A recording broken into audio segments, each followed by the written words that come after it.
Hi, so this is a Wrenn City of Glasgow coronation class locomotive.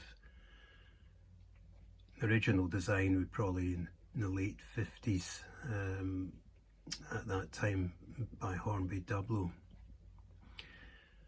I'm intending to put crew into as many of my locomotives as I can. The traditional crew that were provided by Triang and subsequently Hornby are shown in front of the locomotive, but they're not going to fit because they're a little bit too big.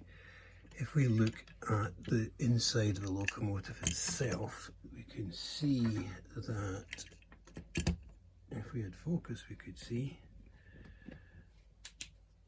that there is actually no footplate as such. So the challenge here, apart from running over the fireman, which I didn't really mean to do, is to find a different way of providing crew. So what I've done is I've 3D printed stuff, which I'm just going to bring in shot in a moment. Yeah, so this is a base that I've made which will fit into the cab, and I can glue the two figures to the base. It is possible to print them all on a oneer, but if I'm ever thinking about making these available to sell on the likes of eBay, it's going to be more efficient for them to be flat packed so they could go as a large letter rather than a small package. So I'm going to glue these together and I'm going to fit them into the locomotive just using a bit of tacky wax, which means should I ever wish to revert to crewless or sell the model or whatever, it can be returned to its original condition. So that's the crew in position now. It's a bit difficult to see. Just rotate that round and you can see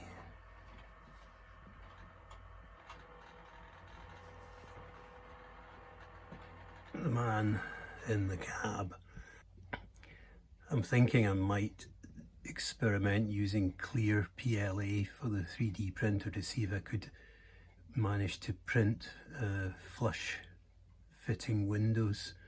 Might be a bridge too far, but it's always interesting to try these things.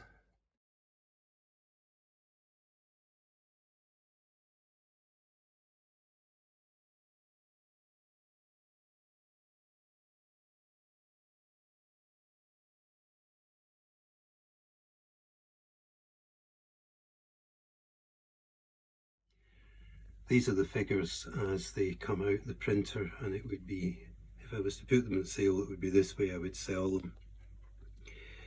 It's quite tricky trying to do much in the way of painting. All I have done is just use tan paint. This is it here, acrylic tan, just to paint the hand and face of the figures.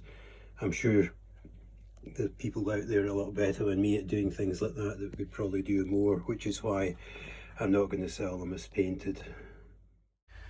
I found I had to print the fireman with some extra supports, as you seem to get a better result if you print the men standing up, but that means that the arms have a tendency to collapse. It's not a problem with the driver because he's sitting down, he doesn't have his arms out.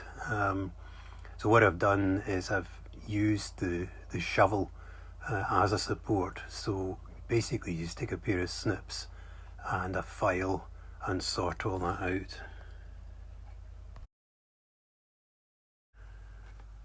This is another seated figure that I have produced for, in this particular case, my Triang R357, the old class 31 from the 60s.